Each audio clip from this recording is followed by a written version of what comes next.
Today we're going to talk about how to write a song. So it gives me a lot of pleasure, because when I have students, this is one of the #1 things I do. We talk about chord relativity. We talk about how we can see the fretboard. We talk about a lot of different things, but the one really cool thing we never talk about is the word never. There's always a possibility in music to write something that moves somewhere. Meaning, if you're having fun and writing using the circle of fifths, you can accomplish some pretty cool stuff. The progression that I put down in the looper is a G major, an A minor. It has a B minor of sorts. I think I used a G with a B in the bass, and then it goes to a C major. In music, we would call this a 1, 2, 3, 4 progression. Why? The chords are based off the tonic. G, A, B, C, D, E, F sharp, and G are the notes of the G major scale, otherwise known as the E Aeolian or natural minor. F sharp, G, A, B, C, D, E. Both of those inadvertently can be played together over the top of G and E minor. They're gorgeous. In fact, if you have a chord like G major, A minor, B minor, C major, D major, E minor, and then your F sharp diminished, all of the notes of every one of those scales will work over the top. So, for example, that was G major to A minor. Well, there's that A minor. Even though we're playing A minor, C major and A minor are both relative major minor. So when playing or soloing, I'm not really thinking about should I be playing or looking for a melody line over the top of any given note. I'm thinking about all the countless thousands of hours practicing doing these.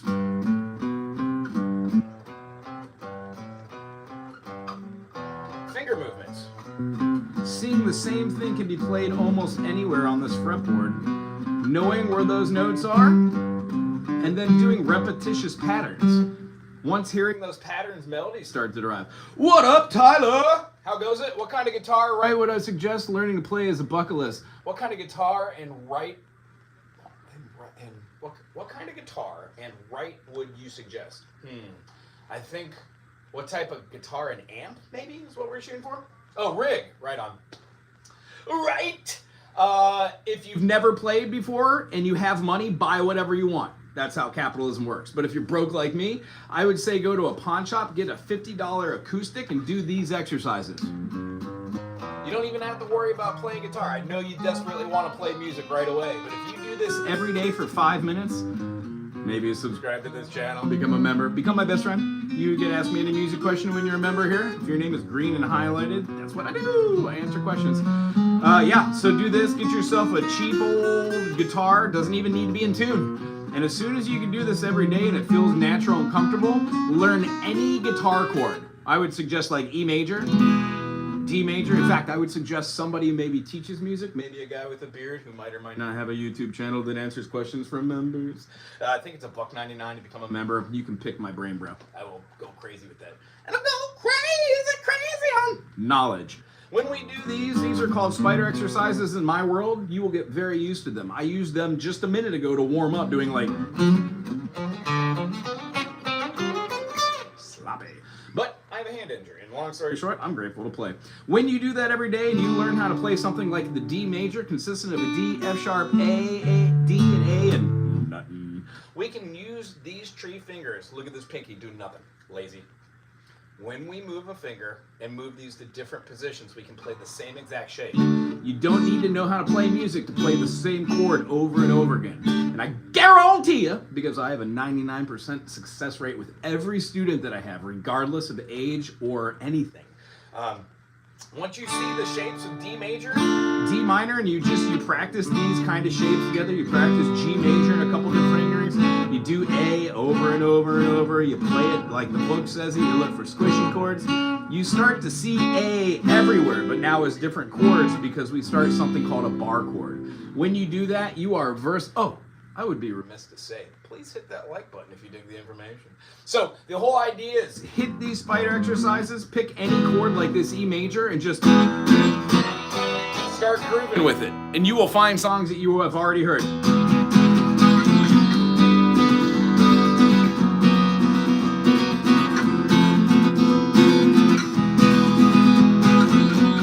You do not need to know this is an E major diatonic movement for an XL, which is consistent of a G, F sharp, F, and an E going over the top of a standard E monotone drone. You do not need to know anything, then have fun and be able to just groove it out. But I guarantee you, if you're the type of person that likes to scratch that itch, woo-wee. Anywho, that song would have been a flat 3, 2, 1. When we do this, we're seeing almost everything in the bass note. So going back to just what we were chit-chatting about, A minor, C major, both relative major minor, G major, E minor, both relative major minor. The only thing I could really say about tonality, family chords, is when you practice the practice of practicing. What I was just telling Mr. Tyler Durden, the idea is you don't really learn a lot about music theory by looking at it like music theory. You just make assumptions. You put all these little ideas together, and with a good teacher or instructor or regiment of practicing the practice of practicing, you immediately begin to understand the relationship between notes, because it makes more sense to hit wrong notes and go, that sounds bad, and then learn how to play the right notes. So let me give you an example of Mundo here. And also, if you haven't hit that like button, please do. When you hit that like button, it totally helps out this channel, apparently. Something called an algorithm. I don't know. So here's what a spotty exercise looks like when I'm doing them. Let's say at the 5th, we have 5, 6, 7, and 8. Well, I have one finger to hit the 4. Now I'm on the 5, 5, 6, 7, 8, and then one pinky to hit the 9. That way, no matter where I am, I'm always in control of every single note that I practice. These are called minor seconds, or the sloppiest way to explain this is it's a broken scale, chromatic. The best way to explain it is if we did every single note,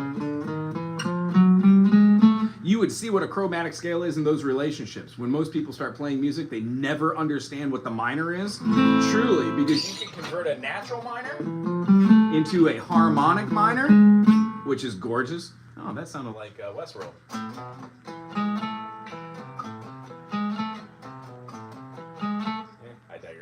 When we get to stuff like melodic minor or descending melodic minor, these are things that most people in music that play guitar have for 40 years have no clue of. And it's a real bummer because they're gorgeous. And it's a great way to analyze music. So without saying too much about how much fun it is, thanks, Tyler. Aloha. Fight the good fight. Get that guitar, practice 5 minutes, and become a member. Say hi when you do. Let's see here. If people do want to get a free music class, they hold it, not free, but it's $4.99. Members on Tuesdays, October 7th. We're starting 12:20 to 1:20. It's a whole hour of asking questions and doing music theory. If you can, make it there. Support the channel. Support me and my dream. And then, come and hang out. So what we're going to talk about right now is just how to write a song. I see we have 5 lurkers in the audience. How wonderful is this? How about we put down something like a key signature? Does anybody want to throw a key signature out there? Oh, thanks for hitting that like button. You guys are super special. Throw a key signature out there if you want to, if you could.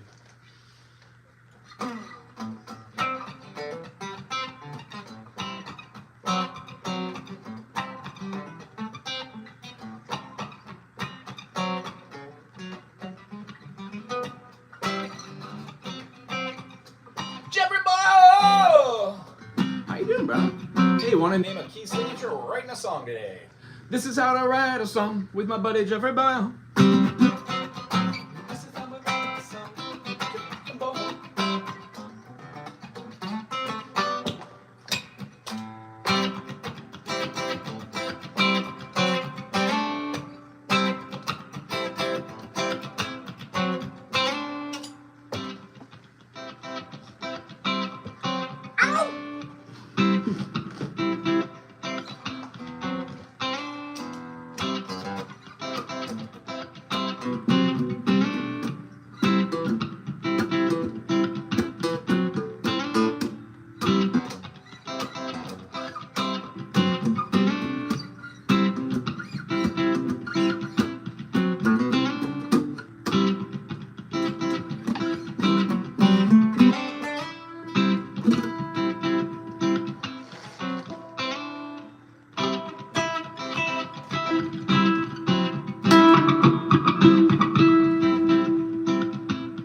Really? Wow. I figured all those were like rotted out.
Oh my gosh. Please tell me there was yellow trim. Or no, different colors. Let's write a song about this Dodger.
session's been brought to you by the letter C and the number 7. So, where were we? Writing a song, doing a thing, pulling some strings, here we go. Somebody in the comment section, name a key. There's the key of C major. C, D, E, F, G, A, B, C. There's the key of G major. G, A, B, C, D, E, F sharp, G. There's D, D, E, F sharp, G, A, B, C sharp, D. A, B, C sharp, D, E, F sharp, G sharp, A. E, F sharp, D sharp, A, B, C sharp, D sharp, D. Sounds like a Dead Fish jam? Yeah, I just kind of got into it. Diddly, diddly, diddly, diddly. All that stuff is just practice of countless thousands of hours and trying to see melodic functions of modes. This was just an A minor, has a 6 in there, minor 6, going to like a B, so you have your A minor pentatonic, nice, B flat minor, and then to complete the thought, C major. So all that jamming. Although I didn't really think much of C, but I did play a lot in the A, and then I tried to use a melodic minor and harmonic minor. And I really enjoyed that movement, so I played around with it. If it doesn't make sense to anybody, hello, let your soul shine. If it doesn't make sense to anybody about modes or something, sign up for this channel. I'll explain to you the best way I know how to experience modes. It's about practicing the practice of practicing. So we have the key of B flat minor, which is glorious. Now, if we take that note of B flat right here, and we turn it into a minor, what we're going to achieve is kind of like, no matter where we play that on this instrument, we're going to be playing it as a 1 flat 3 8 5. But to understand any major or minor, we must understand that all music is being seen through the eyes of the major. So if we're talking about the key of B flat, let's look at it through the eyes of B. B flat, D, I'm sorry, B flat, C, D, E flat, F, G, A, and B. When we do these notes, it gives us 2 flats. So when we take any major and we turn it into a minor, we take the 1, 2, 3, and we flatten that. So instead of having a D, we're going to have a D flat. Therefore, we now have the key of E flat. But believe it or not, when we're going to do one more alteration, we have our B flat, C, D flat, E flat, F. Now we have a G flat, right? Weird. G flat, and then we're going to have an A flat rather than having that. So what we've done is we've added on flats. Now you don't need to know any of this. Can you turn an adult into a minor? Can I turn an adult into a minor? I don't know what that means. We're gonna make you a moderator. That's what we're gonna do right there. So as far as going through the process of seeing like what B flat minor is, if we find this as being our 6th of the chord, because everything has a relative major, we could work that back down. And when we get down here, we find ourselves at a good old natural D flat. So our D flat or C sharp is going to be the key. It just really depends on what you want to write in, if you're going to want to write in the key of D flat or C sharp. But you do not have to see it through the eyes of the major. You can absolutely see it through the eyes of the minor here. Because when we play B flat minor, we can play our C diminished, then our D flat major, then our E flat minor. We can go to our F major, G sharp major, and then our next, after we do a whole step, we're going to have our A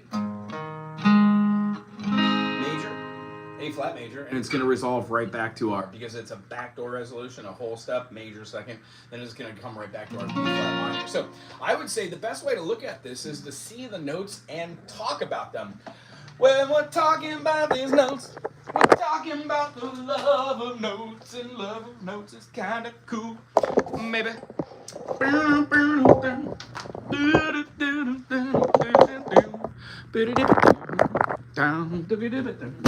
Oh man, I got a new marker. I'm so stoked. This is what it's going to look like. Are we ready for this, folks? Oh my goodness.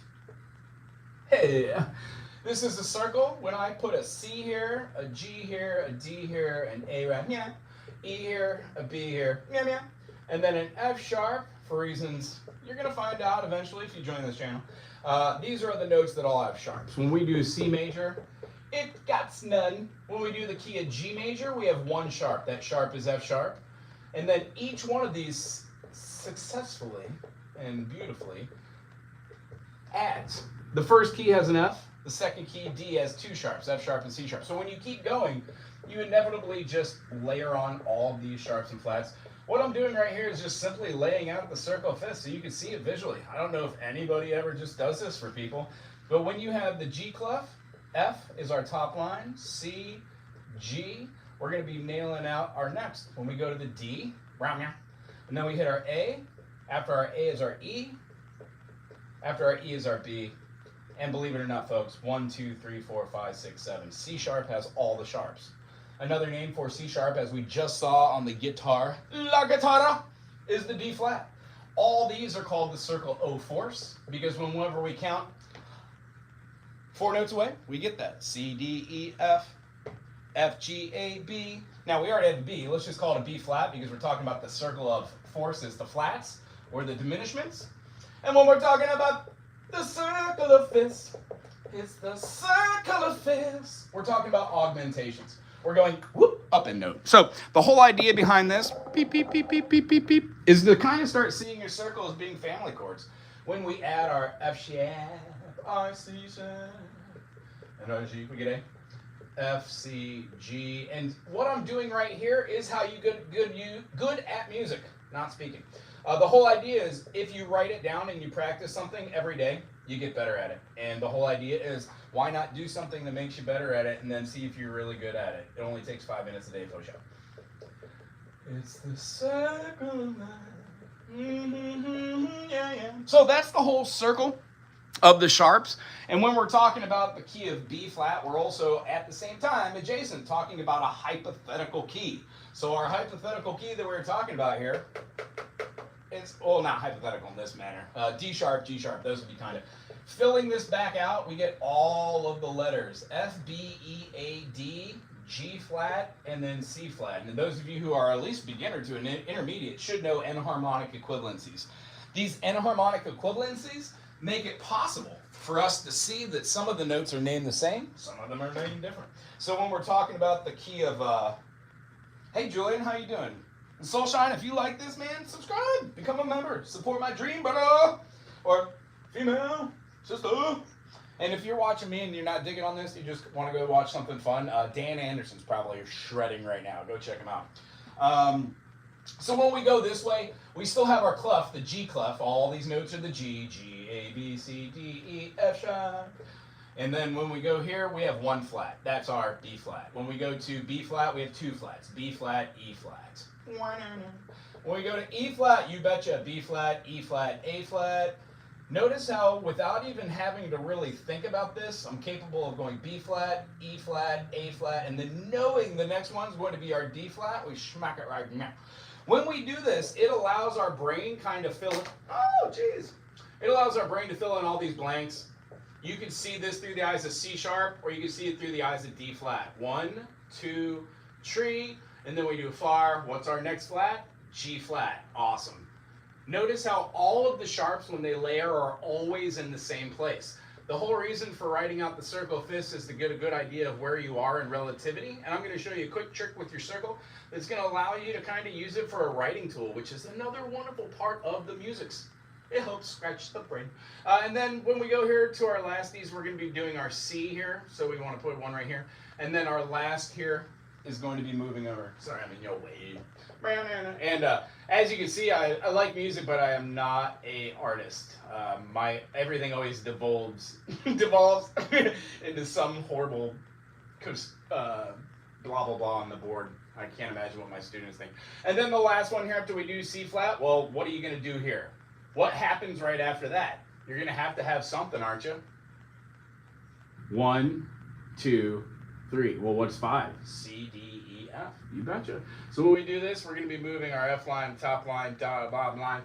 Moving through these, we can see that none of this really matters, because once you write it a whole bunch of times, you don't really care about all the sharps and stuff. That's just stuff you learn.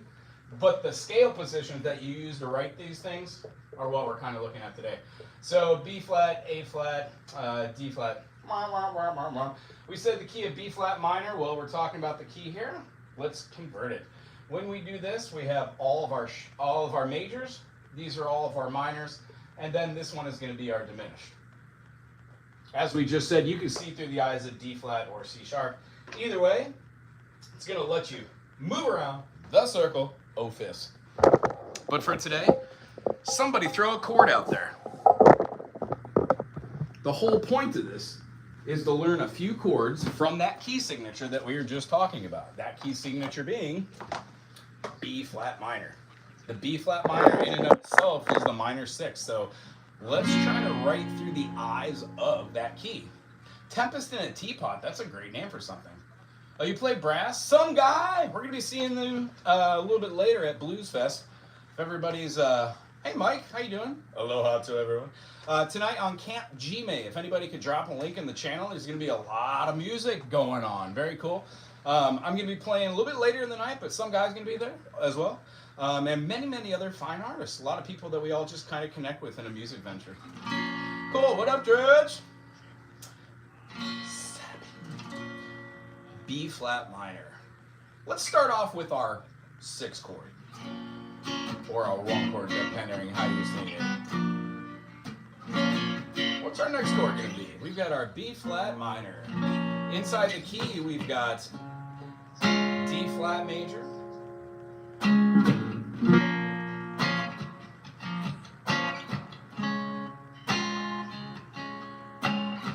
Thanks, Rachel. So this right here is just going to be a 6 to a 1 chord.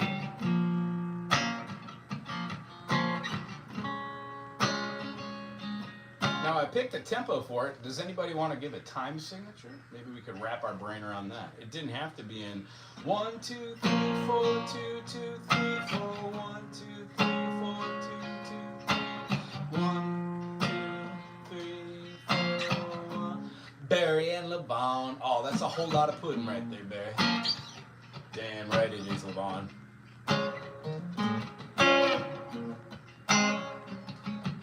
LeVon, how old are you? You're probably too young to understand that reference.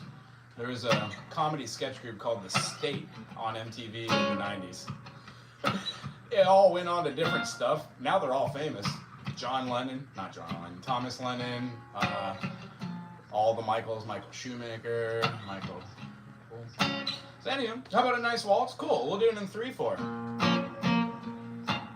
Generally, waltzes have this pop feeling. 1, 2, 3, 1, 2, 3, 1, 2, 3, 1. Somebody throw out another chord. We have the 6 chord, the B flat minor. We have the 1 chord, the D flat. We have D flat, E flat, F, G flat, A flat, B flat, C, D flat, D flat. Or you could call it C sharp, D sharp, E sharp, F sharp, G sharp, A sharp, C sharp. Throw out another chord and we'll get there.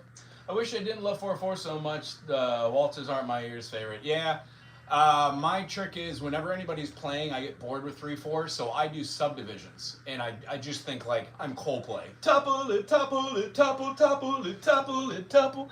Topple the invitations from Richie while I'm playing. Topple it, topple it, topple. All right, so D major. So here's an interesting. That goes outside of our key signature. Let's see if it works.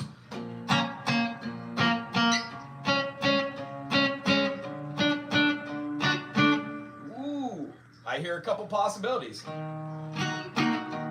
We could use the D major as a passing chord, but truthfully it should be a diminished chord, and then it should go into an E flat minor, which would make sense for this because we've got that as our minor second.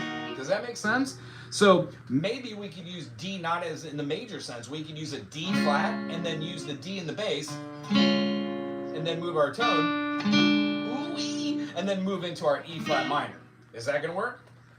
Yeah, if we do a G diminish, we would need to make that a G flat diminish, because if we did a G diminish, it would want to feel like it's going into the A flat. But we can do those.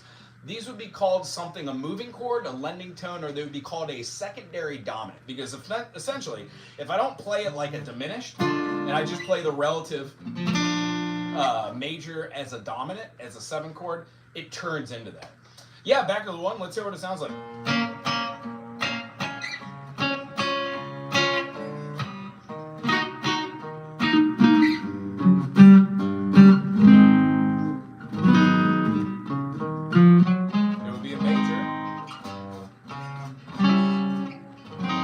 How about we use an extension of the G diminished? When you play G diminished, doesn't matter where you play it, it's going to turn into another diminished chord. The G diminished can go to a C sharp diminished. And then rather resolving to D major or D minor, we can resolve to the A flat. Now that's some use of that circle fifth.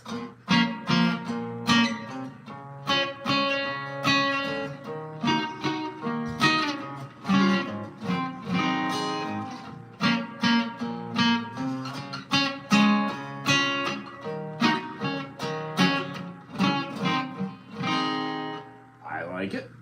If we don't do the G diminished, when we don't do a moving chord, we could go right back to the B flat. How about we alternate those?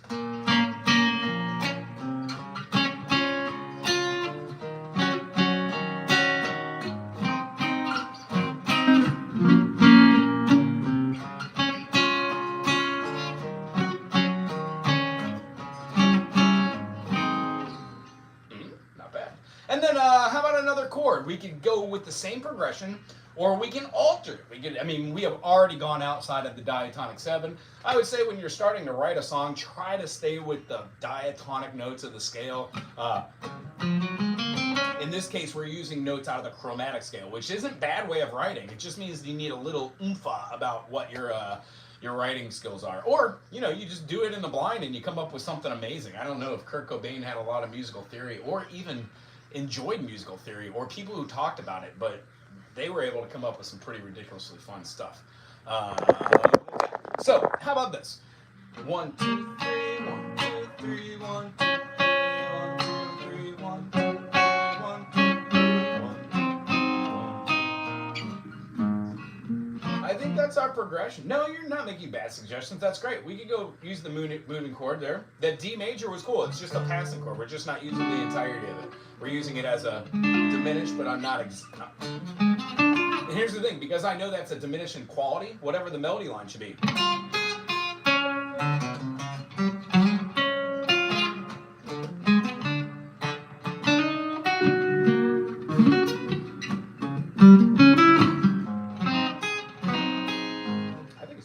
How about another chord? Let's keep it from the chord if we could. D flat, E flat minor, F minor, G flat major, A flat major, B flat minor, C diminished, or C diminished, or diminished. These are the tools I use when I'm writing a little something and going back and forth between melody choices. I'm going to groove on that. Somebody throw out another chord from the scale. 1 chord, 2 chord, 3 chord, 4 chord, 5 chord. Ooh, F major. So F major not in this as well. Or, oh, wait a minute. Is it? Hold on. Is my brain breaking? 1, 2, 3. It is. It's not a major, though. It's a minor. So let's see if we can do something called a common tone modulation. In this key, we're supposed to have an F minor, F A flat C. So when we're playing F major, it no bueno. Let's see if we can make it fit.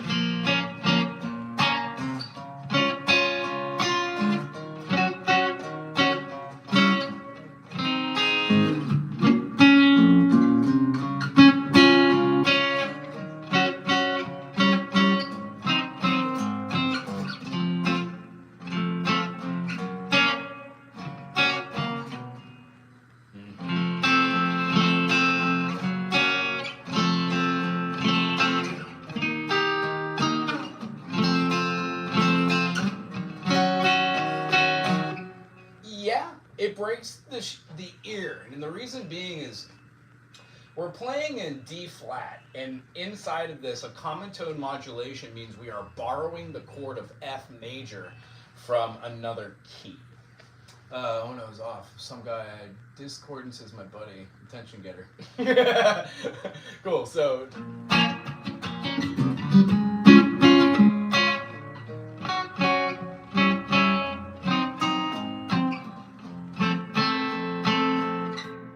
If we go directly to the F, we can pause off that and go back to the B flat minor. If want to, it's just a tonality shift, and I like that. So.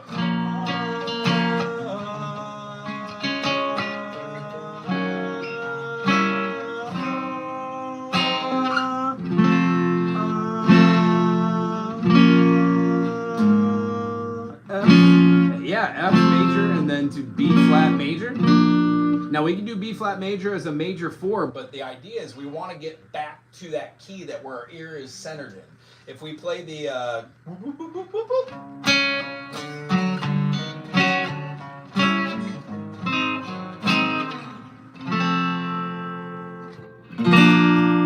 if we go to the B flat in this context, because we're using the F out of the diatonic 7, we're making it a modulation, a common tone modulation by flattening the median or raising the median. You're using the same tree notes, F, A, and C, but now has a different value. It would feel like we are moving to a different chord if we go to the D flat major, even though it's the major 4th in the key of F. So the whole idea is the further away you go, the harder it is to get back to it chordally. But it is easier to get back to it if you want to do it in a melodic fashion. Like if you have some sort of end motif. If there was like a descending like something weird over the top of it, takes the ear away from the chord structure.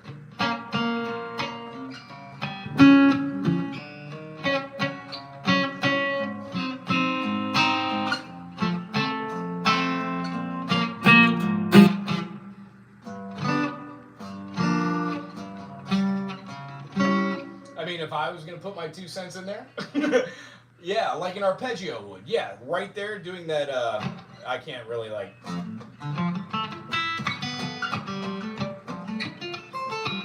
Or like a... What would fit that tonality? See, here's why music is a lot of fun for me, because after you make the progression, 1, 2, 3, 1, 2, 3, 1, 2, 3, 1, 2, 3, 1, 2, 3, 1, 2, 3, 1, 2, 3, 1, 2, 3, 1, 2, 3, 1, 2, 3, 1, 2, 3, 1, 2, 3, 1.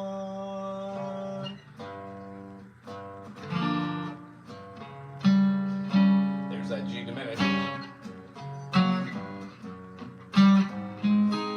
I would move it that way.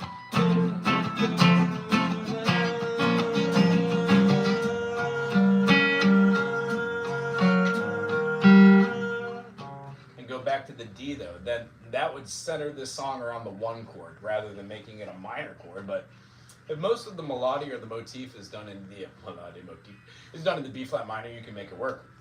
How about we run that like an arpeggio structure? And remember, if you haven't hit that like button out there, please hit that like button. That puts something fun on this algorithm. Maybe it sends it to somebody else right now. And of course, we're always taking those donations. They're going towards the final goal of having a community center. Thank you for those of you who are members that ask music questions. This is lots of fun. Hope you're enjoying. So right now, we've written the A part, the verse. B flat minor, walking C, C diminished, but just accenting the note to a D flat major. D flat major with the D in the bass to an E minor 7. Oh, thanks, some guy. Look at you helping out. Helping out is what we do best. I appreciate you. I'm looking forward to seeing everybody play tonight too, especially you. Yeah. But we're doing this E flat minor 7. We're going to be going down to our 7 of that chord, the D flat. So we're going to be putting out our diminished and then rocking it right into an A flat major. With the suggestion of the F major, we're jumping out of the tonality and then jumping right back into the B flat minor, walking down the bass to the A flat to a G. I don't know if it should be a G flat major or a G flat diminished. I think that sounds better.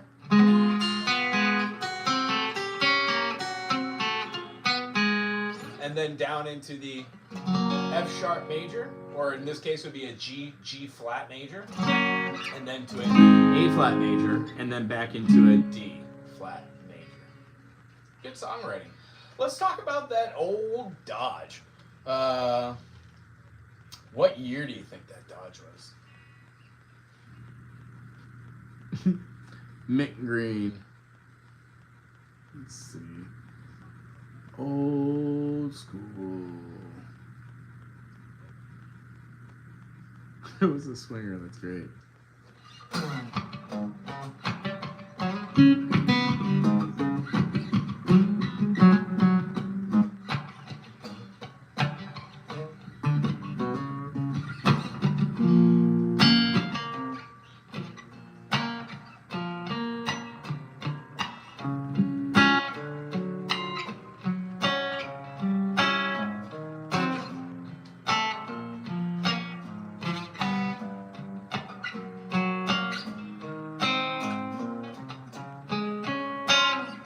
How about 3/4 for the intro? And then how about we move it into 4/4? Or a little faster.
I see possibility on this one. So, Mike. Hey, Rodney, how are you? Oh, wow. Look at you gifted memberships. Thank you very much for doing that. That means somebody else gets to enjoy the songwriting possibilities. Hopefully this channel brings a little enlightenment and joy. For those of you who have just popped over, if you pop in the channel, thank you for joining. Donna, oh my goodness, it's good to see you. Yeah, Donna's, I know Donna. Southern Sown Grown, very nice. And Mr. Michael Songs. Oh, I'd love to see Michael Songs hanging out one of these chats if he ever gets some time. So yeah, just that little groove that...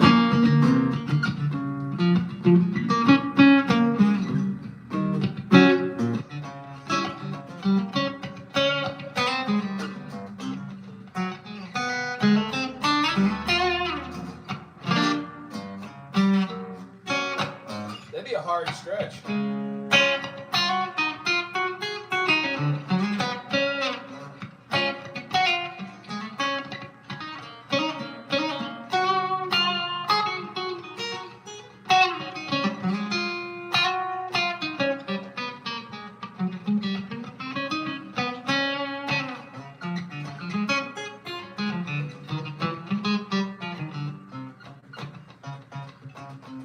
So it has like a...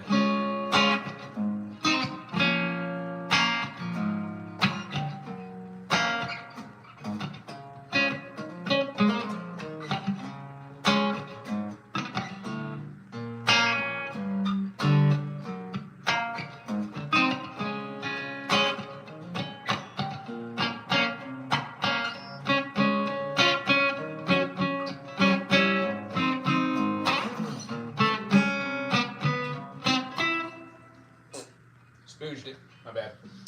Had a little Clips of Dover vibe. Yeah, I felt that. Yeah, right on. Amazing stuff. I'm so glad that everybody's here today hanging out. Well, the whole idea behind this is to demystify what it takes to write a song. This just session put me well on the way to be more comfortable playing in the key of D flat and C sharp. Not a key I'm comfortable with, except for like Middle Eastern music. That's more tonal for me. But as far as like this groove, this feeling moving through these notes, the use of the diminished, and then the awkward resolution. All these things can be explained through the eyes of music theory and analyzation, but they're not needed to have fun with music. For me, it scratches that little, or itches that little scratch inside my brain that's like, ooh, music theory. Other than that, there's not really much in life that I do well besides music. I'm a hard worker. I try for it. I'm honest. But music is the thing. There's complete honesty in these chords. I really enjoy the F major, and then I don't know if my interaction with going back to the B flat minor was the right decision. So like the idea behind this is, when writing music, you might write it down, tape record it, and then go back to it. But one of the coolest things to do is when you start writing the music over the top of it, you start to see the chord changes. Does the love of the minor 7 chord mean I'm a doomed to sad songs? No. Minor 7 isn't really utilized as a sad chord if you think about it. All music is based on a tertiary harmony concept, and it's all a stacking of thirds. What is the minor seventh but another stacking of a third? It's equal temperaments. You have a major third, which is your 1 to 3. You've got a minor third, which is your 3 to 5, and then you have your 5 to 7, which is now a minor third, is there. I think that chord is brilliant. Like an F minor 7 is gorgeous because you're not just using it as an F sharp minor 7. You know? You're using it as a major, but the major tonality is too pretty for that chord. So the whole idea is if you can invest time in seeing F sharp minor as not just being F sharp minor, but also being F sharp harmonic minor or F sharp melodic minor. These two variances in the 6th and the 7th scale degree allow you to open up shapes of the other triads which relate to that minor 7. So in a roundabout way, there are no other chords. It's always just a stacking of notes tertiarily, which breed generally a stacking concept. 1, 3, 5, 7, 9, 11, 13. When you keep going up like this, it alters and makes polychords, but the whole idea is how do you combine these notes together to make melodies which move in and out of tension, called dissonances, and then put them back into ideas called consonances, where we relieve ourselves and go back to the 1, 3, 5, whether it's the 1, 4, 5 of the chord. And I know that blah, blah, blah, but here's what it is simply. If we're gonna close this out on an explanation, what we did today is built tension with the minor. If we played it as a minor 7, it would just give it a little bit more of an airy, open major sound. Does that make sense? So it's actually the opposite of the intuition. The minor chord, the natural minor, is the thing that has some sort of presence as being dark and mysterious. When we open that up with our minor 7th, it changes the portion at which the tension is push and pull between the 5th of the chord, which is the dominant. Now that note isn't so far away now, is it, with a major third? It's a minor third. It makes it a little bit more pleasing. It makes it actually more of a consonant when relating to the other notes. The diminished in this case, the root notes would be G, and then our D flat, and then we would have another G and a D flat. Reason being is the chord we're actually constructing would be the C sharp diminished. By doing that, we would have C sharp, E, and G. The reason being is when you play a major chord, all music's viewed through the major. If you know just the key that has no sharps and flats, C, D, E, F, G, A, B, C. So when we go to C, E, G, just raising them, we get C sharp, E sharp, G sharp. That's a C sharp major. How do you make any major a minor? Flatten the 3rd. C sharp, E, G sharp. How do you make a minor into diminished? Flatten the 5th. C sharp, E, G. That's how we say C sharp. Here's our... If we go to these notes, you find that wherever you move them, you get that feeling. And here's the best part about it. You can move them up a minor 3rd to build tension. You could move them up a minor 3rd, drop them down to build less tension, and then resolve to another chord. It just depends on where you want to go. And yeah, the diminished, the telltale about it, and a diminished chord can also be named like a minor 7 flat 5. The reason why that flat 5 is important is it draws away the ear from the minor 7 at that point, shifting the difference between that 5th, that minor 3rd, now making it a major 3rd again. That's why the music of a minor major feels weird. When you have like an A minor, and then you put a C sharp over the top of it, that's why that bond chord down, isn't as tense, but is tense in the eyes of what you're doing. It's very much closer to a augmented chord. So the whole idea between the diminished minor 7 flat 5 chord is that you could have a flat 5, or you could have a double flat 5. And these are all different various levels of the diminished, pulling the air away from and towards the tonic and towards the dominant. And the whole idea is when you're practicing the practicing for this. Like, so if I was writing a melody line, I would do something like...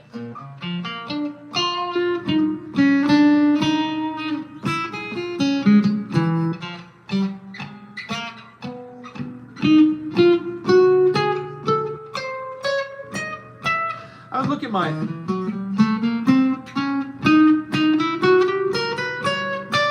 whole tone, half tone scales to see if any of that fits over those diminished chords, so that